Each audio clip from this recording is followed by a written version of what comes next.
श्रीलङ्का र नेपालका समस्याहरू केही मात्रै मिल्दाजुल्दा छन्, धेरै चाहिँ नितान्त फरक छन्। यदि हामी कहाँ सङ्कट आयो भने श्रीलङ्काको जस्तो कारणले कम र हाम्रै कारणले बढी आउने हो। यसको म केही व्याख्या गरौँ।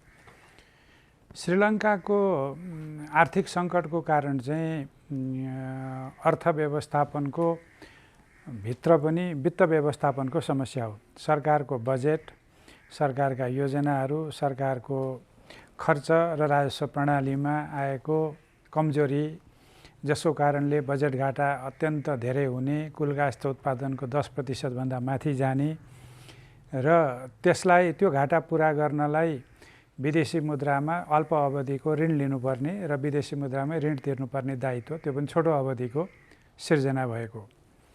दोस्रो कुरा, त्यति धेरै बजेट घाटा किन भयो त्यहाँ भन्दा करका दरहरू घटाउँदै लैजाने, करको आधार चाहिँ साँघुरो गर्दै लैजाने, खर्चको आधार चाहिँ बढाउँदै लैजाने।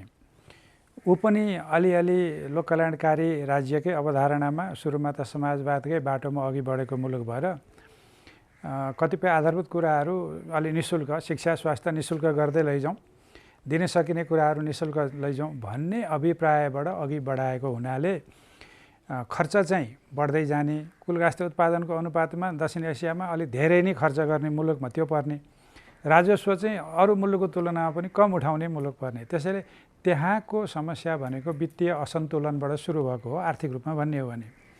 हाम्रो समस्या चाहिँ वित्तीय असन्तुलनबाट होइन। हाम्रो बजेट घाटा कुल गास्थ उत्पादनको 5% भन्दा माथि छँदै छैन। हाम्रो विदेशी ऋण कुल गास्थ उत्पादनको स्वदेशी विदेशी सबै सार्वजनिक ऋण 40% पनि छैन। त्यसै गरी हाम्रा कतिपय छोटो अवधिका वैदेशिक ऋणहरू पनि छैनन्। श्रीलङ्का जस्तो ऋण भुक्तानी गर्न नसक्ने डिफल्टर हुनुपर्ने स्थिति पनि हाम्रो होइन। तर यति हुँदाहुँदै पनि मिल्ने कुराहरू चाहिँ के छन् भने श्रीलङ्का लामो समय एउटा जातीय अथवा एक किसिमले भन्ने हो भने धार्मिक द्वन्द्वबाट, युद्धबाटै, गृहयुद्धबाटै माथि आएको मुलुक हो। जुन एक दशक नेपालमा सशस्त्र द्वन्द्व भइरहेको थियो, त्यो दशकभन्दा लामो अवधि त श्रीलङ्का युद्धमै, गृहयुद्धमै बिताएको मुलुक हो। त्यसले त्यसको अर्थव्यवस्थालाई अलिकति छिया पारेको हो। हाम्रो पनि सशस्त्र द्वन्द्वले अर्थतन्त्रलाई त्यो दशक एउटा हाम्रो आर्थिक वृद्धि समृद्धिको बाटोमा त्यसलाई असर गरेकै हो। र द्वन्द्व पश्चातका मुलुकहरूका कतिपय कुराहरू सरकारहरूले द्वन्द्व पछिको अवस्थामा के भने लोकप्रियता लिनको लागि केही मुलुकले धान्न नसक्ने कार्यक्रमहरू अघि बढाउन खोज्ने हुन्छन्।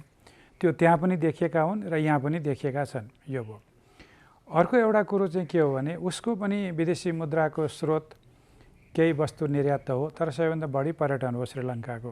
हाम्रो पनि पर्यटन हो। त्यो बाहेक अब उसका खानीजन्य वस्तुहरू छन्, कृषिजन्य वस्तुहरू छन्, गार्मेन्ट उसको ठुलो निर्यात हो। हाम्रो पनि गार्मेन्ट त हो, तर हाम्रो त्यति ठुलो होइन। निर्यातजन्य वस्तुहरू पनि कतिपय मिल्दाजुल्दा हुन् र विदेशी मुद्राको स्रोत पनि मिल्दोजुल्दो हो। त्यसो हुनाले उसले विदेशी मुद्राको सञ्चित घटिरहँदाखेरि आफूलाई व्यवस्थित गर्नुपर्ने कुरामा, कतिपय कुरामा आयात नियन्त्रण गर्ने कुरामा लिएका नीतिहरू चाहिँ विवेकपूर्ण फेरि पनि भएन। जस्तो रासायनिक मलको आयात रोक्ने कुराहरू भयो, अरू कतिपय आयात रोक्ने कुराहरू भयो।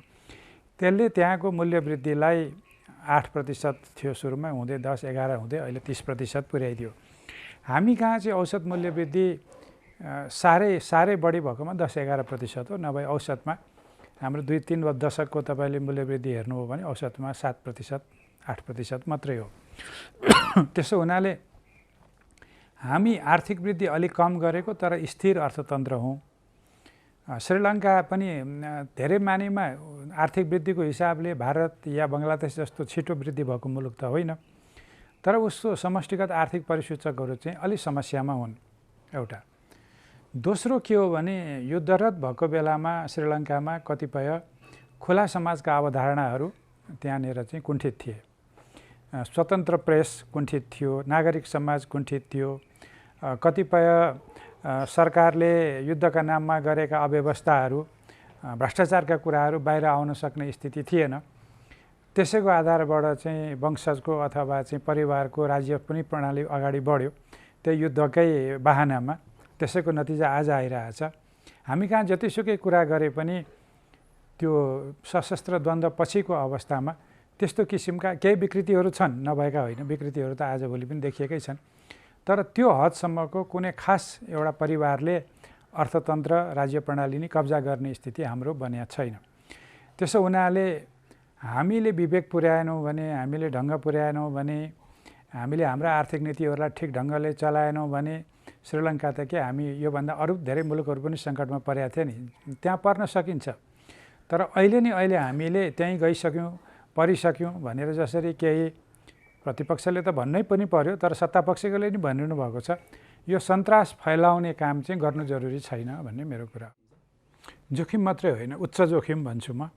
उच्च जोखिम किनभने 14 खर्ब विदेशी विनिमय सञ्चित थियो भनेर हामी भन्छौँ नि, त्यो 14 खर्ब पुगेको चाहिँ यो हामीले मात्रै 2-3 वर्षले मात्रै पनि होइन। यद्यपि मै अर्थमन्त्री हुँदा, मै गभर्नर हुँदाको पनि स्टोरी मैले सुनाएँ भने 2.5 खर्ब विदेशी मुद्रा सञ्चित थियो 2066 सालमा म गभर्नर हुँदा, र 3 खर्बको नजिक पुग्दै थियो। र त्यो विदेशी मुद्रा सञ्चितले 6 महिनाको पनि आयात धान्ने स्थिति थिएन।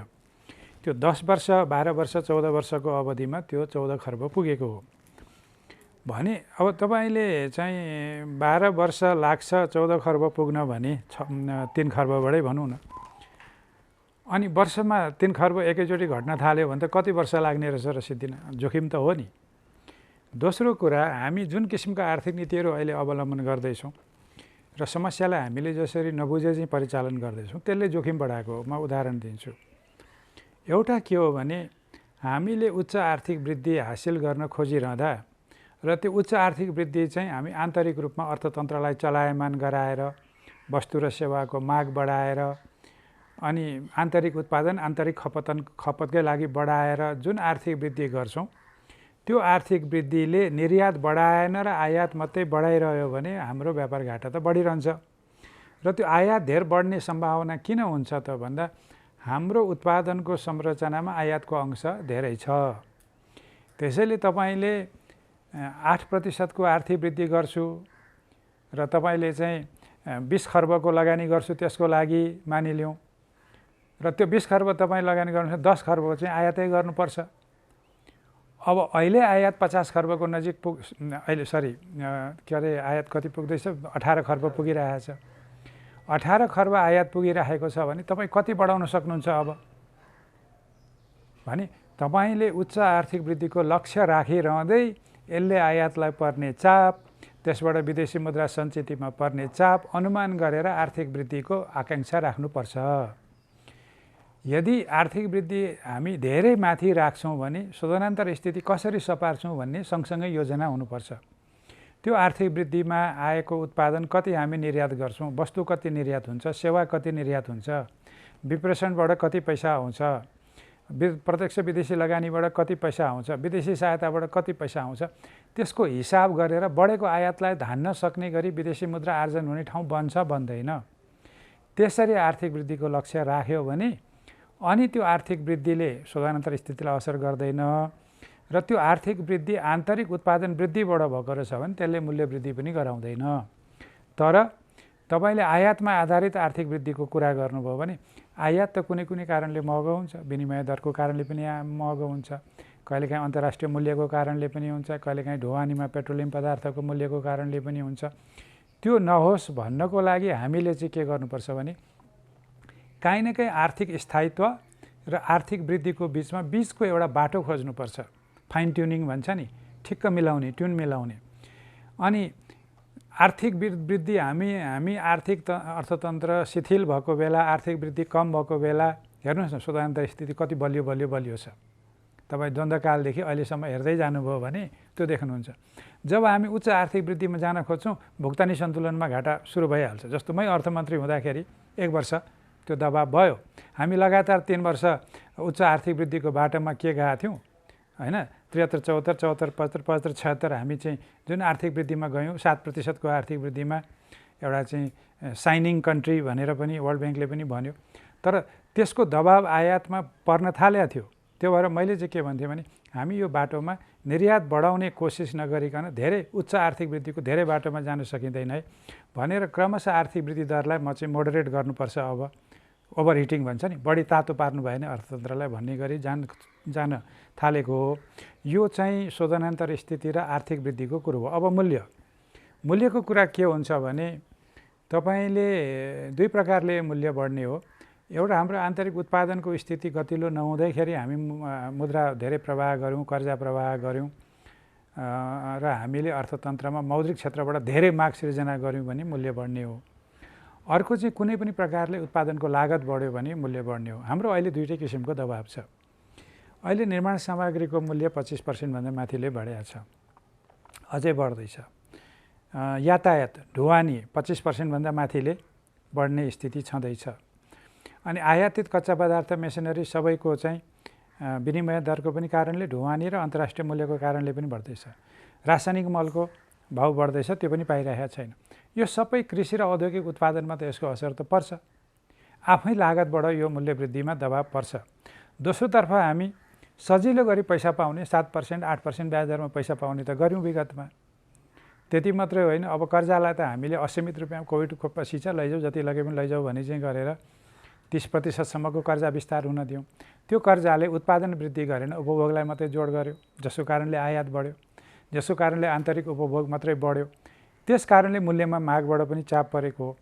अबको भनेको यो मूल्य नियन्त्रण गर्ने हो भने चाहिँ मौद्रिक कठोरता पनि चाहियो केन्द्रीय ब्याङ्कको मौद्रिक नीतिमा, र सरकारका कतिपय कर भन्सारका नीतिहरूमा पनि उपभोक्ताहरूले सर्वसाधारण उपभोक्ता उपभोग गर्ने वस्तुहरू, पेट्रोलियम पदार्थहरू यस्ता कतिपय आपूर्ति पक्षबाट मूल्य बढाउने ठाउँमा समायोजन गर्ने ठाउँ छ भने त्यो सरकारको वित्त स्थितिले पनि गर्नु पर्यो। तेस्रो कुरो चाहिँ प्रशासनिक हो, जुन कुरो सरकारको उद्योग वाणिज्य आपूर्ति मन्त्रालयले गर्नुपर्छ। त्यो युक्रेन युद्धको नाममा अन्तर्राष्ट्रिय मूल्य बढ्यो भन्ने नाममा यहीँ उत्पादन भएको अन्तर्राष्ट्रिय युद्ध अथवा मूल्यसँग सरोकार नभएको वस्तुहरूको कृत्रिम अभाव सृजना गर्ने, मूल्य बढाउने, त्यो रोक्ने काम चाहिँ फेरि प्रशासनिक हो। प्रशासनिक काम गरेर पनि सरकारले अनावश्यक मूल्य वृद्धि चाहिँ रोक्न सक्छ। मैले यसलाई यसरी बुझ्छु, ब्याङ्कहरूले त्यति धेरै कर्जा प्रवाह गर्ने क्षमता कहाँबाट विकास गरे? यसै त आएन होला नि पैसा। हामीले के गर्यौँ? ब्याङ्कहरूलाई के भन्यौँ? तिम्रो पुँजी 4 गुणाले बढाऊ, अनि तिम्रो मुनाफाको 20% पनि सञ्चित कोषमा राख्दै जाऊ, त्यो पनि लगानी योग्य फन्ड हुन्छ हैन। अनि अलिकति अकमसल भयो ऋण भने पनि त्यसको पनि प्रोभिजन गर। ब्याङ्कहरूको त्यो ब्यालेन्स सिटको लायबिलिटी साइड त हामीले बढाइ गऱ्यौँ नि, ठुल्ठुलो सुन्निने बनायौँ। अब 2 अर्बका ब्याङ्क अहिले कति अर्बका हुन थाले? मर्जर नहुँदै 10-12 अर्ब पुँजी भएका त भए थिए, अब मर्ज भएपछि 30-40 अर्बका हुने भए। अब ब्यालेन्स सिटको एकातिर 30-40 अर्बको लायबिलिटी लिएर बसेपछि त्यसले कर्जा विस्तार नगरेर के गर्छ त? त्यसलाई त नाफा कमाउनु छ। बचतकर्ताको ब्याज मात्रै होइन, लगानीकर्तालाई डिभिडेन्ड पनि दिनु पर्यो। त्यसो हुनाले समग्रमा ब्याङ्कमा पुँजी थुपार्ने किसिमका सम्पूर्ण नीतिहरू, त्यो चुक्ता पुँजी वृद्धिदेखि लिएर अनि रिजर्भ राख्ने कुराहरूदेखि लिएर ब्याङ्कहरूको साइज ठुलो होस् भन्ने कुरा गरिँदा लगानीका क्षेत्रहरू, वास्तविक क्षेत्रहरू, उत्पादन क्षेत्रहरूको विस्तार नहुँदा ब्याङ्कहरू चाहिँ कमर्सियल क्षेत्रमा लगानी गर्न थाले। अब बाध्य चाहिँ होइनन् ब्याङ्कहरूको बिचको पनि अस्वस्थ प्रतिस्पर्धा हो। बजारको सेयर मैले लिनुपर्छ, सबभन्दा ठुलो ब्याङ्क मै हुनुपर्छ, सबभन्दा धेरै नाफा मैले नै कमाउनुपर्छ। यस्तो अस्वस्थ प्रतिस्पर्धाले गर्दाखेरि आफ्नो खर्च लागतभन्दा पनि तलमा कर्जा दिने स्थिति ब्याङ्कहरूलाई कसरी बन्यो? बेस रेट भन्छ नि, जुनभन्दा तल ब्याङ्कहरूले कर्जा दिनै सक्दैनन्, घाटा हुन्छ। घाटा लागि पनि कर्जा दिने स्थिति कसरी बन्यो? या त उनीहरूले त्यो डम्पिङ गर्ने भन्छ नि अरू बजारको भाषामा, डम्पिङ गर्ने हिसाबले मार्केट क्याप्चर गर्न गरेको हो भने एउटा कुरो हो। होइन, केन्द्रीय ब्याङ्कका कतिपय नीतिले अब त्यो कर्जाको एउटा खास क्षेत्रको कर्जामा हाम्रो पुगेन भने दण्डित हुनुपर्छ भन्ने डरले दिएको हो भने त्यस्तो स्थिति आउँछ। जस्तो कृषिमा यति लगानी गर्नु भने सब पुगेको छैन, त्यसकारण जबरजस्ती भए पनि कर्जा प्रवाह गरेर त्यो राष्ट्र ब्याङ्कले मुनाफा बाँड्नलाई रोक्ने अवस्थाबाट जोग्यौँ भन्न गरेको हो भने हाम्रा नर्म्सहरूले पनि काहीँ अप्ठ्यारो पारे कि भनेर केन्द्रीय ब्याङ्कले पनि यो सोच्नुपर्ने कुरा छ। समग्रमा के हो भने नेपाल जस्तो मुलुकमा जुनसुकै अवस्थामा पनि ब्याङ्कहरूले असीमित नाफा कमाइरहनुपर्छ भन्ने मनोवृत्ति होइन। नाफा कमाउनुपर्छ, तर ठिक्क नाफा कमाउनुपर्छ। अप्ठ्यारोमा अलिकति कम कमाउने हो र चाहिँ सजिलोमा अलिक धेरै कमाउने हो। ब्याङ्कहरूको जहिले पनि एउटा प्रफिटलाई बेन्चमार्क गरेर जाने प्रक्रिया पनि गलत। दोस्रो, राष्ट्र ब्याङ्कहरूलाई तोकिदिएको 90%को निक्षेपको 90%भन्दा बढी कर्जा नदिनु भनेको कुरा असार मसान्तमा यति पार्नु है भनेर 1 वर्ष चुप लागेर बस्नु त भएन नि, होइन। अब अहिले असार मसान्त आउन लाग्यो, ब्याङ्कहरूलाई मारामार भएको छ। त्यसको बिचबिचका बेन्चमार्कहरू, थ्रेसहोल्डहरू राख्नु पर्थ्यो नि त। हरेक महिना 1-1 प्रतिशत बिन्दुले करेक्सन गर्दै जाऊ भने त्यसो गरेको भए 99%मा सिटी रेसियो, होइन, कर्जा निक्षेप अनुपात 99, 98, 95 राखेर ब्याङ्कहरू बस्ने थिएनन् होला नि। अथवा ब्याङ्कहरूलाई यति अप्ठ्यारो हुन्छ, कर्जा प्रवाह गर्न कठिन हुन्छ, अहिले यो कर्जा निक्षेप अनुपात 90 नपुर्याउँ, अहिले अझै पनि कोभिडबाट हामी पूर्ण रूपले मुक्त भइसकेका छैनौँ भन्ने भएको भए त्यसलाई पहिलेको सिसिडी रेसियोलाई नचलाएको भए पनि हुन्थ्यो। त्यसैले राष्ट्र ब्याङ्कले नयाँ नियम बनायो, त्यसलाई पालना गराउन पनि सकेन, उसको क्रेडिबिलिटीमा पनि क्वेसन उठ्यो। र दोस्रो कुरा चाहिँ त्यो हिजो अलिक खुकुलो वातावरणमा कर्जा प्रवाह गरेकालाई अब असार मसान्तमा चाहिँ तिमीहरू टक्क 90मा झरिहाल भन्दाखेरि चाहिँ उनीहरू थप कर्जा प्रवाह गर्न नसक्ने अवस्थामा भए र अहिले क्रेडिट क्रन्च भन्छौँ हामी, त्यो स्थिति आएको। र यो पनि कृत्रिम हो। हेर्नुहोस्, 1 वर्षमा 30%ले कर्जा प्रवाह बढेको छ, त्यो पैसा कहाँ गयो त? आर्थिक वृद्धि त त्यही अहिले 5.8 हुन्छ भनिएको छ, तर मलाई लाग्छ त्यो 5% भन्दा माथि जाँदैन। फागुनसम्मको तथ्याङ्क हेरेर त्यो भनिएको हो। चैत वैशाख जेठ असारको स्थिति चाहिँ फागुनभन्दा नितान्त निराशाजनक भइसकेको छ। त्यसो हुँदा 5%को आर्थिक वृद्धिको लागि हामीले 30%को कर्जा प्रवाह किन गऱ्यौँ त भन्दाखेरि तपाईँले अघि भनेको हेऱ्यो भने वास्तविक भाषामा भन्ने हो भने 15%ले पुग्थ्यो होला, त्यसमा 7%, 8% मुद्रास्फीति नै भन्यो भने 21-22ले त पुग्थ्यो होला त।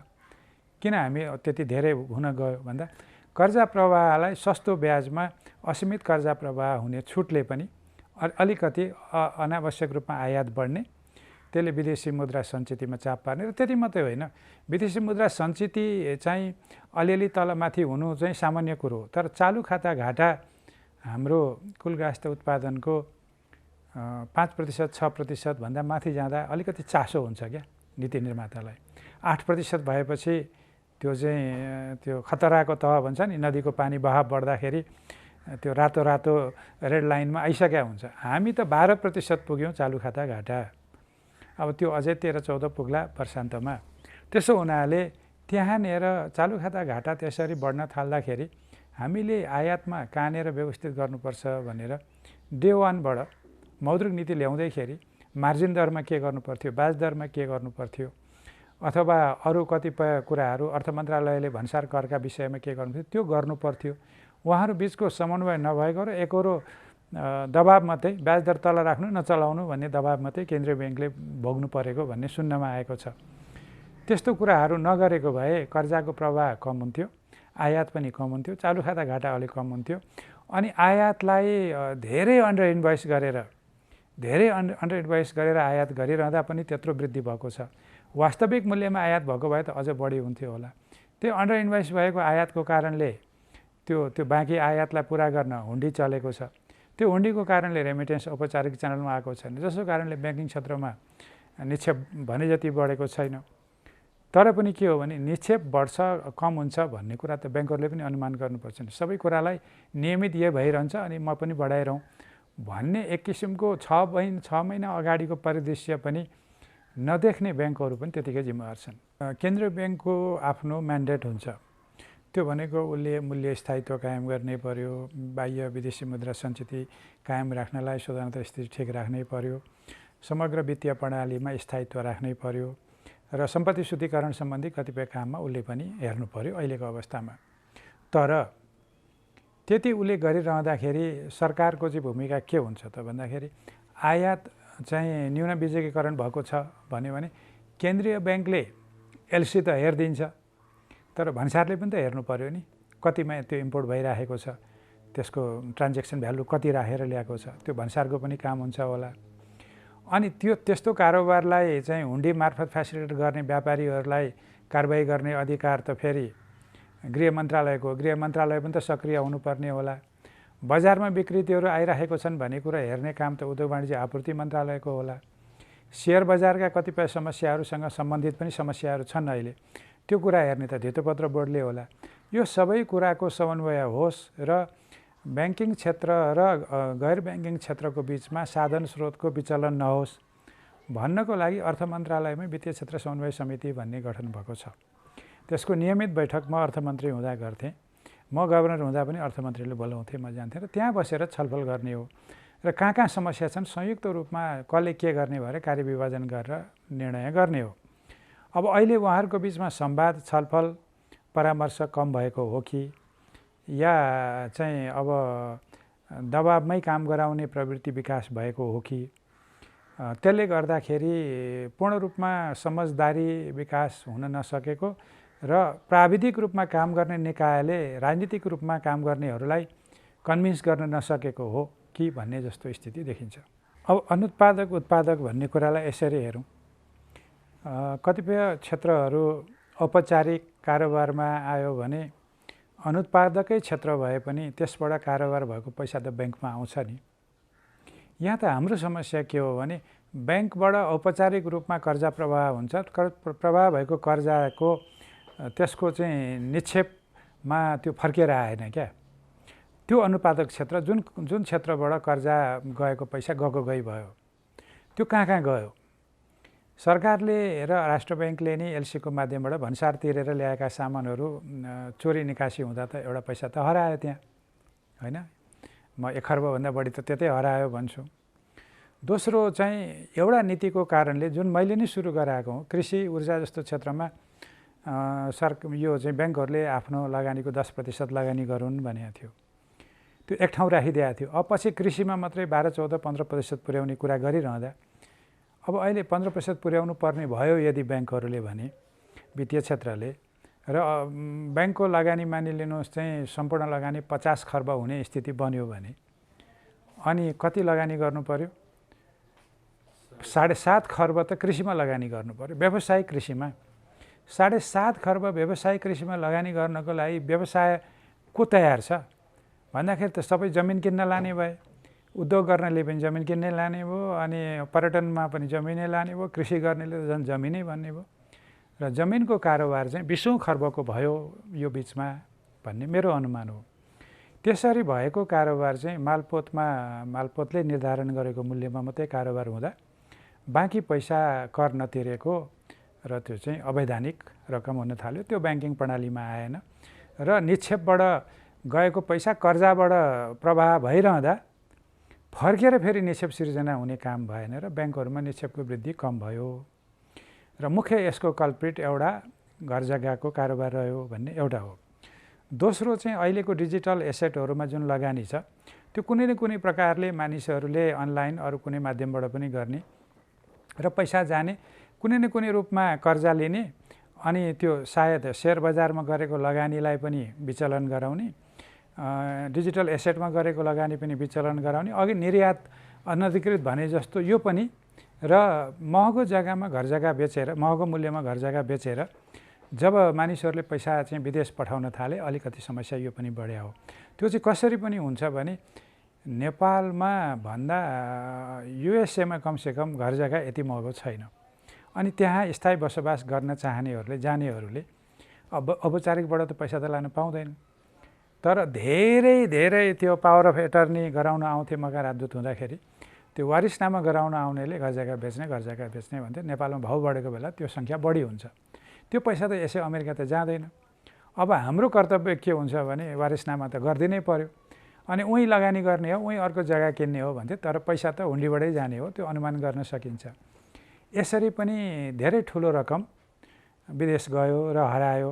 यी कुराहरू हुन् जसले गर्दाखेरि समग्रमा हाम्रो चाहिँ ब्याङ्किङ क्षेत्रमा पैसा नहुने र पैसा हराउने, पैसा कहाँ गयो भन्दाखेरि पैसा हराउने चाहिँ समानान्तर अर्थतन्त्र अघि बढ्ने। अब यसमा एउटा दुईवटा थप कुराहरू पनि छन्।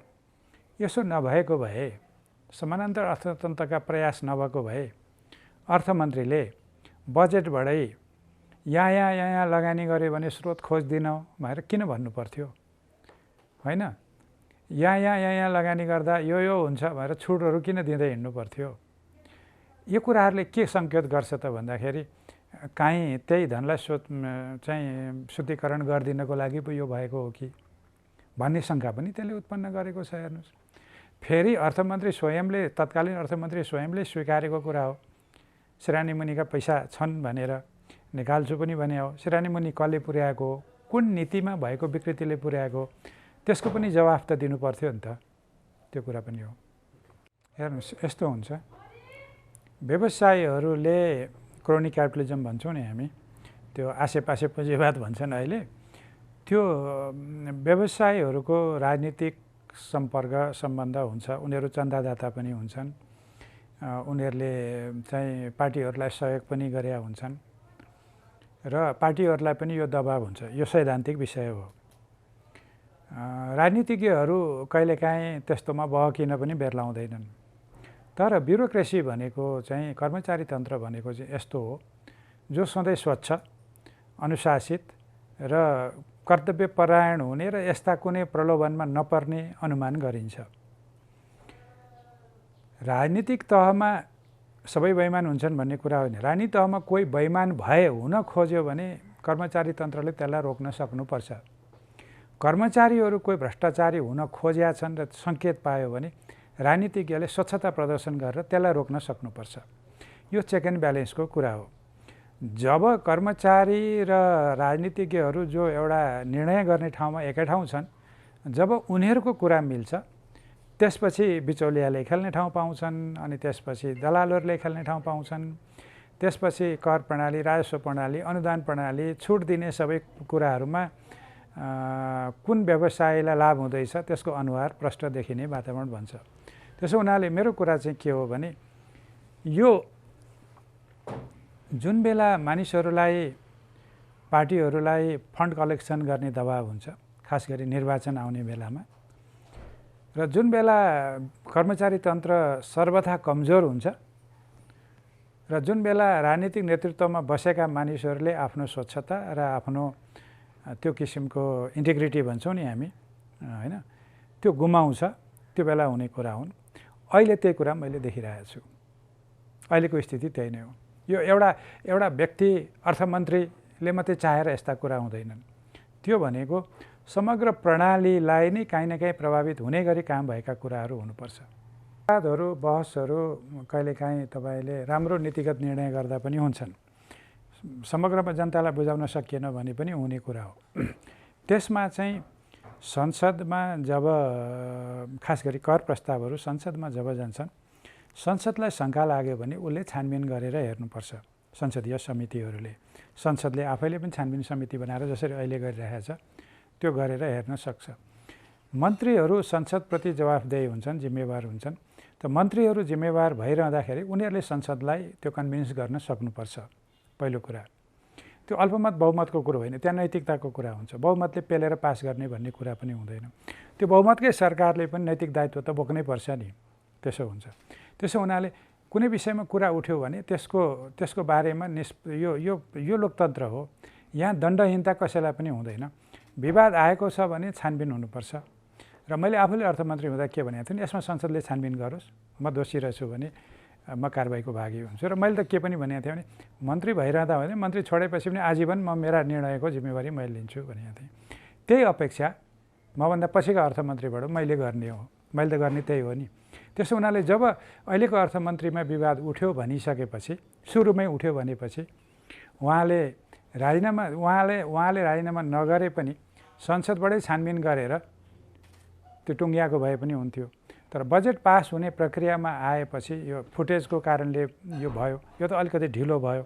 तर पनि बजेट निर्माणमा यो किसिमको अनियमितता, यो किसिमको अनुशासनहीनता, यो किसिमको चाहिँ एउटा सामान्य मूल्य मान्यताको उल्लङ्घन त कहिले पनि भएको थिएन।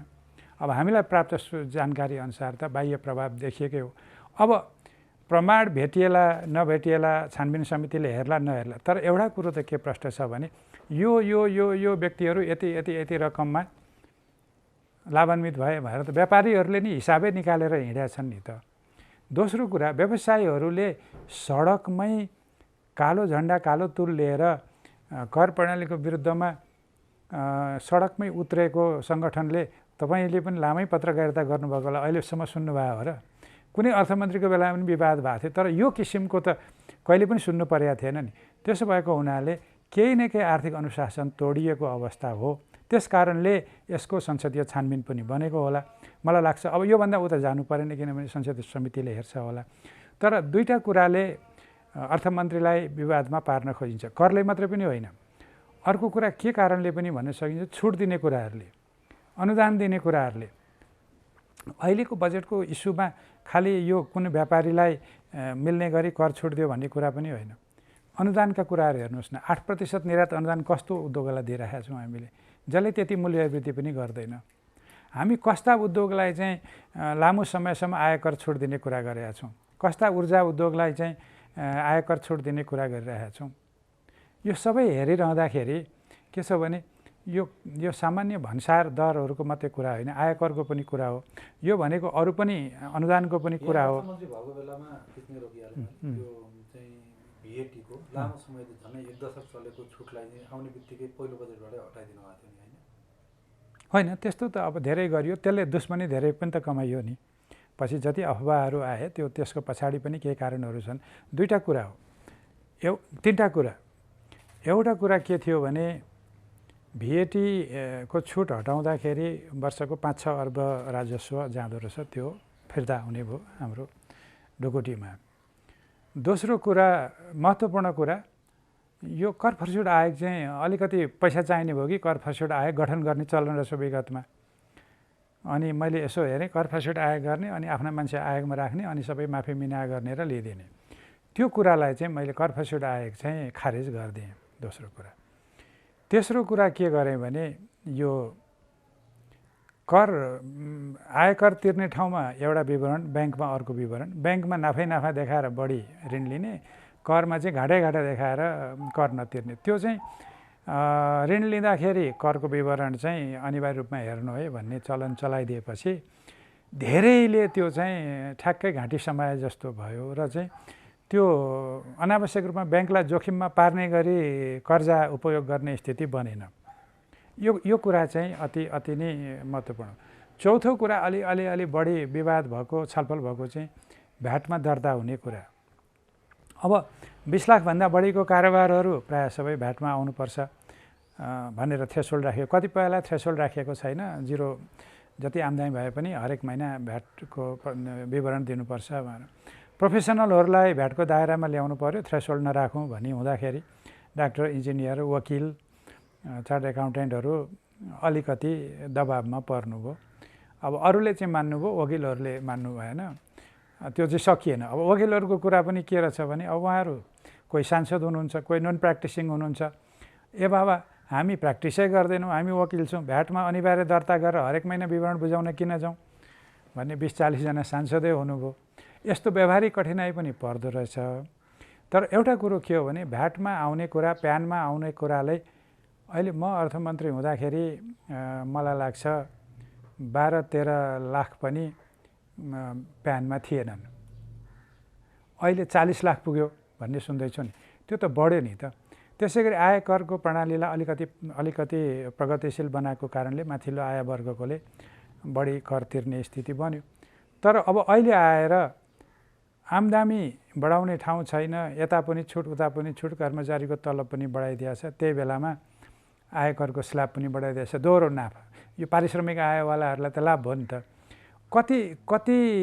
कति धेरै छुट दिँदाखेरि कति राजस्व नोक्सान हुन्छ, अनि त्यसले हाम्रो बजेट घाटा कति हुन्छ, अनि हामीले खर्चको र बजेटको बिचको राजस्वको बिचको अनुमान कति राखेको छौँ, त्यो चाहिँ हिसाब नगरिकन अनि राजस्वको अनुमान 14 खर्ब माथि राखिदिने। अब अहिले 11 खर्ब पनि उठ्ने स्थिति छैन, अनि बजेट खर्च माथि राखिदिने। यो बजेट कार्यान्वयन गरिरहँदा त यी सबै कुराहरू त देखिन्छन् नि। त मूलतः मैले के भनेको कुरा हो भने कर प्रणालीमा संरचनात्मक परिवर्तन गर्नुपर्ने कुराहरू छन्, त्यो गर्ने आँट गर्नुपर्छ। त्यो नगर्दाखेरि चाहिँ अहिले विकृतिहरू हुन्छ। खास गरी यो तयारी वस्तु र कच्चा पदार्थको बिचको कुरा, सबै वस्तुहरूमा आयात हुँदाखेरि काहीँ न काहीँ अन्तःशुल्क झुन्डाइदिइरहने कुराहरूमा र मूल्यवृद्धि करको दायरामा धेरै वस्तु छुटमा लैजाने कुराहरूमा, यतिमा चाहिँ हामीले नियन्त्रण गर्नुपर्छ। आंशिक रूपमा सुधार भएको छ। जस्तो जुन बेला मैले हाम्रो अर्थतन्त्रमा संरचनात्मक समस्या छन् भनिरहँदा त्यही अघि मैले सुरुमा भनेको उच्च आर्थिक वृद्धिको लागि उच्च आयात गर्नुपर्ने अनि निर्यात योग्य क्षेत्रमा लगानी नहुँदाखेरि अनि हाम्रो भुक्तानी सन्तुलनमा समस्या हुने र उच्च आर्थिक वृद्धिको बाटोमा जाने हो भने एकदमै धेरै निर्यात बढाउनु पर्ने स्थितिको मैले त्यो बेला कुरा गरेको। अहिले ठ्याक्कै त्यही अवस्था छ। यो बिचमा यति मात्रै भयो कि हामीले कतिपय स्वदेशी कच्चा पदार्थमा आधारित उद्योगहरू विकास गर्न सकिन्छ कि भन्ने प्रयास गरेको एउटा कुरो भयो। हाम्रा कतिपय पूर्वाधार आयोजनामा हाम्रै प्राविधिकहरू हाम्रै सामग्रीहरू प्रयोग गर्न सकिन्छ कि भन्ने। जस्तो हामीले अहिले धेरै लगानी गरिरहेको क्षेत्र भनेको एउटा जलविद्युत हो। जलविद्युतमा आजभन्दा 5-7 वर्ष अगाडि 10 वर्ष अगाडिको स्थिति के हो, 10 वर्ष पनि नभनौँ 5-7 वर्ष अगाडिको स्थिति के हो भने जति लगानी हुन्छ 100 रुपियाँ लगानी हुन्छ भने करिब 65 रुपियाँ त आयातै हुन्थ्यो। त्यो अंश अहिले घट्दै गएको छ। प्राविधिकहरू घट्दै अहिले इलेक्ट्रोमेकानिकल र हाइड्रोमेकानिकल सामान ल्याएपछि अरू धेरै ल्याउनु पर्दैन। हाम्रै क्षमता बढेको छ। कतिपय कुराहरू सुधार हुँदै आएको छ। तर पनि जस्तो अब सडक निर्माणमा बिटुमिनदेखि लिएर कतिपय चिजहरू हामी इम्पोर्ट गर्छौँ। कतिपय ठाउँमा हामी अहिले कङ्क्रिट ढलानहरू पनि गर्न थालेका छौँ। आफ्नै सिमेन्ट प्रयोग हुने स्थिति बनिएको छ। धेरै निर्माणमा स्वदेशी निर्माण सामग्री प्रयोग हुने स्थिति त अहिले बन्यो नि। आयातको कम्पोनेन्ट त अलिकति घटेको छ नि। अब हुँदाहुँदा त हामीले विद्युत आयात गर्ने स्थिति पनि त थियो नि, त्यो पनि घटेको छ। त्यसो हुनाले आयात गर्नुपर्ने कम्पोनेन्ट अलिकति घटेको छ। तर पनि अझै पनि हाम्रो औद्योगिक संरचनामा चाहिँ आयात हुने वस्तुकै बाट निर्यात बढेको हो। जस्तो हाम्रा निर्यात हुने वस्तु अहिले हेर्नुभयो भने पाम आयल, सोयाबिन आयल, अरू कुनै वस्तुहरूको खास गरी ह्यान्डिक्राफ्ट बाहेकका अरू निर्यात तपाईँले हेर्नुभयो भने मूलतः उच्च आयातमा आधारित छन्। तयारी पोसाकको पनि मोटामोटी त्यही हो। गलैँचामा अलिकति हाम्रो बढी मूल्य वृद्धि छ, पस्मिनामा अलिकति बढी छ।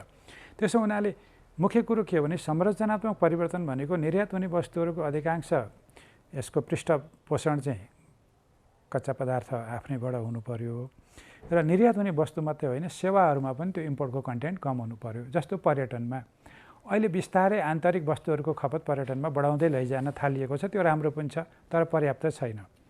कुनै बेला हाम्रो जति पर्यटन आय हुन्थ्यो त्यसको 70 देखि 80% त आयातमै जान्थ्यो। अब क्रमशः यो घटाउँदै लैजानुपर्छ र आंशिक सुधार भएको छ भन्ने म देख्छु। कहिलेकाहीँ नेपाली वस्तुहरू नै उपभोग गरौँ भन्ने किसिमको प्रवृत्तिहरू, नेपाली खाना, नेपाली चाहिँ किसिमका चिजहरू प्रदर्शनमा लैजाने पनि भएको छ। तर यी सबै आंशिक रूपमा मात्रै भएको छन्।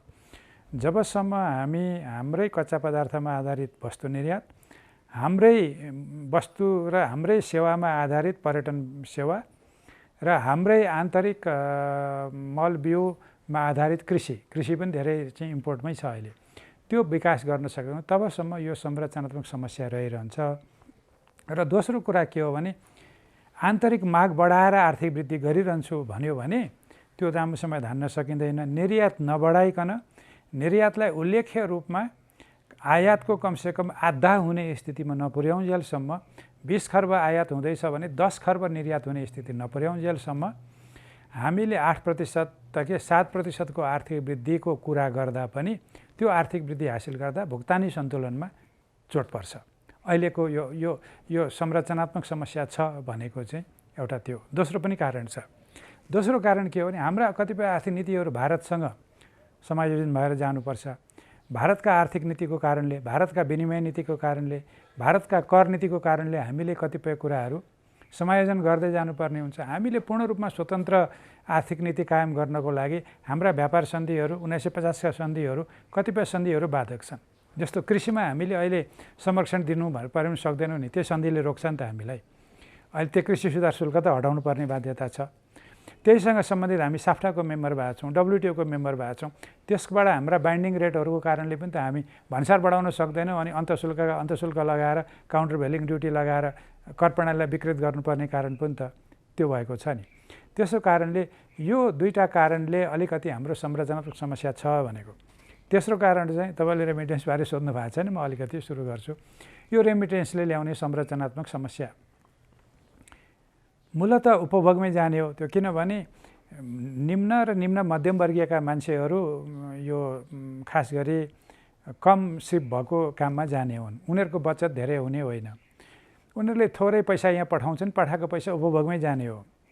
त्यसको कारणले यहाँ उत्पादन हुँदैन, श्रमशक्ति बाहिर छ, तर उसले ल्याएको पैसाले चाहिँ यहाँ उपभोग हुन्छ। उत्पादन हुने वस्तु यहाँ भएन, उपभोग हुने वस्तु चाहिँ हामीले कमान्ड गर्न सक्ने भयौँ रेमिटेन्सले, अनि आयातमा यसको चाप पर्ने भयो। त्यो हुँदाखेरि त्यो रेमिटेन्सको पैसालाई उत्पादनमा लगाउँ भनेर हामीले भनिरहँदा कसलाई जिम्मेवार बनाउने? त्यो बचत गर्नेलाई कि ब्याङ्कलाई? पैसा त ब्याङ्कमा आएको छ नि। अन्त ब्याङ्कलाई जिम्मेवार बनाएर ब्याङ्किङ क्षेत्रको कर्जालाई चाहिँ उत्पादक क्षेत्रमा लगायो भने अनि रेमिटेन्सको पैसाले उत्पादन बढाउने अनि उपभोगलाई सपोर्ट गर्ने हुन्छ। ब्याङ्किङ प्रणालीको पैसा चाहिँ उपभोगमै गइसकेपछि अनि हामीलाई यो संरचनात्मक समस्या हुन्छ। अब ब्याङ्कलाई कर्जा यहाँ देऊ त्यहाँ देऊ भन्यो भने यो खुला बजारमा ब्याङ्कको कर्जा त बजारले निर्धारण गर्छ, हामीले कहाँ निर्धारण गरेर मिल्छ भन्ने एउटा स्कुलिङ छ नि त। त्यो स्कुलिङले गर्दा पनि ब्याङ्कलाई क्रेडिट रासनिङ गराउनु त राष्ट्र ब्याङ्कले भनिरहँदैन। ब्याज दर पनि यति गरेर तोकिरहने त धेरै सक्दैन। त्यसो हुनाले हामी खुला अर्थतन्त्रको संरचनामा छौँ अनि हाम्रो आउने पैसाहरू रेमिटेन्स लगायतको पैसा चाहिँ कहाँ जान्छ हामीले ब्याङ्किङ प्रणालीबाट हेर्दा पनि त्यहाँ पनि नियमन गर्ने ठाउँ छैन। अनि जब उपभोगमा पैसा जान्छ अनि त्यसले उत्पादन वृद्धि होइन, आयातमै चाप पर्छ। त्यसो हुनाले रेमिटेन्स इकोनोमी पनि हाम्रो एउटा संरचनात्मक समस्या हो है भन्ने सन्दर्भमा मैले कुरा गरेँ हो। एक शब्दमै कठोर। किनभने जब मूल्य वृद्धि 2 अङ्कमा पुग्दैछ, भुक्तानी सन्तुलन चाहिँ निरन्तर घाटामा छ र 3 खर्ब जतिले रिजर्भ लस हुँदैछ र अहिले अघिल्लो वर्षको उच्च कर्जा प्रवाहको ह्याङओभर स्पिल ओभर जुन छँदैछ, अघिल्लो वर्ष 30%ले चाहिँ कर्जा बढ्यो भने अर्को वर्ष त घट्नु परेन र, नभए त त्यसले त दबाब त सृजना गरिरहन्छ नि अर्थतन्त्रमा। त्यसो हुनाले कसिलो मौद्रिक नीति चाहिएको छ। दोस्रो कुरा चाहिँ के हो भने हिजो व्यवसाय गर्नेहरूले 7% ब्याजमा कर्जा लिनुभएको छ, अब 8%मा लिनुभएको होला। अब अहिले 7-8%मा जब मूल्य वृद्धि दरै त्यो भन्छौँ भने हामी बचतकर्तालाई चाहिँ कति ब्याज दिन्छौँ र कर्जा चाहिँ सस्तोमा पाउनेले पैसा पाउने, त्यो हेर्ने हो भने मुद्रास्फीतिको आधारबाट बचतलाई ब्याज दर दिनै पर्यो। त्यो ब्याज दर दिनलाई ब्याज दर अलिकति माथि राख्नै पर्यो र ब्याज दर माथि राख्नु भनेकै कठोर मौद्रिक नीतिको कुरा हो।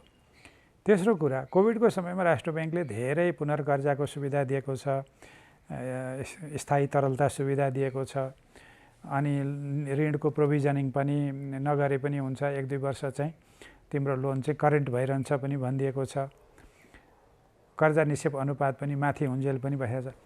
यसरी यस्तो छुट त लामो समय दियो भने हामी सङ्कटतर्फै जाने हो। अब यो त सुधार गर्दै जानु पर्यो।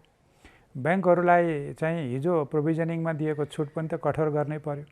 किनभने अहिले अर्थतन्त्र चाहिँ 2 वर्षदेखि कोभिडको चक्करमा छ, आर्थिक समस्याहरू यतिका धेरै विद्यमान छन् भनिरहेका छौँ हामीले।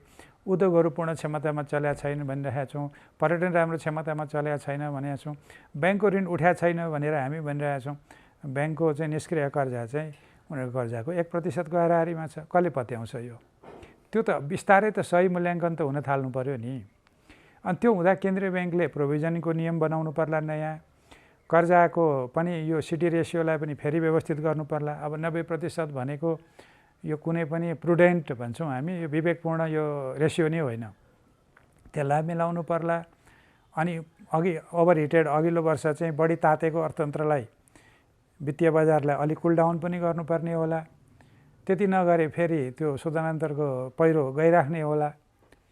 त्यसो हुनाले मौद्रिक नीतिलाई कठोर गर्ने, तर कर्जालाई चाहिँ के हो भने मौद्रिक नीतिले को सीमाभित्र दिएको कर्जाको स्पेसलाई प्रोडक्टिभ एरियामा लगाइदिएर, त्यो क्षेत्रमा लगाइदिएर अनि केन्द्रीय ब्याङ्कले उत्पादनशील भनिएका क्षेत्रहरूमा कर्जा उपलब्धता हुने र आर्थिक वृद्धिलाई सघाउ पुर्याउने गरी छनौटपूर्ण कर्जा नीति लिनुपर्छ।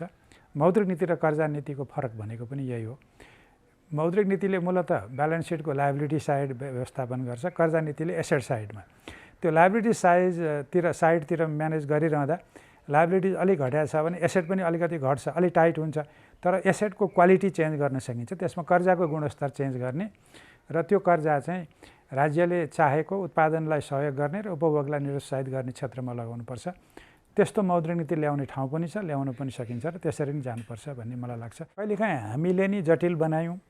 अब छिमेकी मुलुकहरूको भूसंवेदनशीलता त हामीले बुझ्नै पर्छ। यो हाम्रो पहिलो परराष्ट्र नीतिकै विषय रह्यो। दोस्रो, हामीलाई सहयोग गर्ने अन्तर्राष्ट्रिय संस्था समुदाय र हाम्रो द्विपक्षीय सहयोग गर्ने मित्र राष्ट्रहरूलाई पनि हामीले विश्वासमा राख्नै पर्छ। त्यसरी विश्वासमा राखिरहँदाखेरि हामीले हाम्रा यी परराष्ट्र नीतिका सवालहरूलाई, हाम्रा विदेश सम्बन्धका सवाललाई, हाम्रा विदेशी सहायताका सवालहरूलाई राजनैतिक रूपमा खिचातानीको, राजनीतिक आन्तरिक द्वन्द्वको र आन्तरिक सत्ता राजनीतिको विषय बनायौँ। त्यसले गर्दा यो सबै किचोलिएको हो। उदाहरणको लागि एमसिसी, बाहिर बसुन्जेल एमसिसीको घोर विरोध, यो गर्नै हुँदैन, राष्ट्रद्रोही, राष्ट्रघाती, एमसिसीको बारेमा यो अघिल्लो सरकारले गरेको सम्झौता कार्यान्वयन गर्नुपर्छ भन्ने म आफैलाई पनि त्यही पगरी गुताइदिएका थिए। पछि त त्यो आफै कार्यान्वयन गर्ने, अनि नोक्सानी पनि भयो, मुलुकलाई नोक्सानी पनि भयो, आखिरी कार्यान्वयनमा पनि गयो होइन। त्यो 12 बुँदे भनेको त त्यस्तो समझदारी त पहिले कति भइसकेको थियो। त्यो एउटा खालि मास्क मात्रै भयो। दोस्रो कुरा, एमसिसी कार्यान्वयन गरिरहँदाखेरि हामीले छिमेकीहरूसँगको द्विपक्षीय सहयोगका कुरालाई पनि त्यत्तिकै समन्वयात्मक ढङ्गले अघि बढाउनुपर्छ। चीनसँगको बेल्ट एन्ड रोड इनिसिएटिभलाई पनि हामीले सँगसँगै अघि बढाउनुपर्छ र हामीले त्यो गरिरहँदाखेरि हाम्रो राष्ट्रिय प्राथमिकतामा, राष्ट्रिय हित हुने क्षेत्रमा त्यो ऋण पनि त्यसरी नै लिने हो, त्यो अनुदान पनि त्यसरी नै लिने हो। त्यो गरिरहँदाखेरि मित्र राष्ट्र भारतलाई कुनै समस्या हुन्छ भने त्यो पनि हामीले हेर्नुपर्छ। जस्तो उदाहरणको लागि मैले के गर्थेँ भने, चिनिया सहयोगको कुनै आयोजना लिइरहँदाखेरि दक्षिण सीमा क्षेत्रमा चाहिँ हामी धेरै चिनिया सहायताका कुराहरू नगरौँ है, संवेदनशीलता केही होला होइन।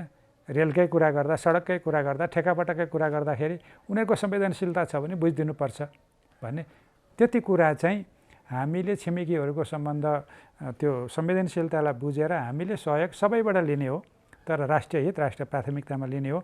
यसलाई हाम्रो राजनीतिक दाउपेचको विषय बनाउनु हुँदैन, जुन अहिले बनिरहेको स्थिति छ। त्यस कारणले गर्दा पेचिलो बन्दै गएको छ। यो पछिल्लो उदाहरण चाहिँ एसपिपी हो। यो एसपिपी बाबा सैन्य सहयोग चलिरहेकै छ। त्यो उताको नेसनल गार्ड त सबैभन्दा पहिले यहाँ भूकम्प जाँदा भोलिपल्ट मिलिटरी प्लेन लिएर आएकै हो। कतिजना सैनिकहरू त यहीँ मरे पनि उद्धार गर्दाखेरि, अनि कोभिडको बेला सामान पनि उसले पठाएकै हो। यहाँ अहिले पनि संयुक्त अभ्यास गर्न उनीहरूको सेना आइरहन्छन्, हाम्रा सेना त्यहाँ तालिम लिइरहेका छन्। चलि त रहेछ नि, सबै त चलिरहेकै छ नि। तर त्यसलाई उनीहरूले पनि नेपालकै सैनिक अखडा, सैनिक संरचना प्रयोग गर्न देऊ भन्दा अलिजा जति गरे। हामीले पनि शान्त कुटनीतिको माध्यमबाट त्यसलाई हल गर्नुपर्नेमा सडकमा ल्याएर उछालिदिउँ। यसरी कुटनीतिका कुराहरू सडकमा आउने गरी आउन दिनै हुँदैन। अहिलेको समस्या चाहिँ हरेक हाम्रा कुटनीतिक विषयहरू चाहिँ राजनीतिक रूपमा किचलोमा आउने र सडकमा उतारिदिने, जनमानस र सबै जनमतलाई विभाजित गरिदिने, अनि कहीँ गएर सरेन्डर गरिदिने। यसरी त चल्दैन।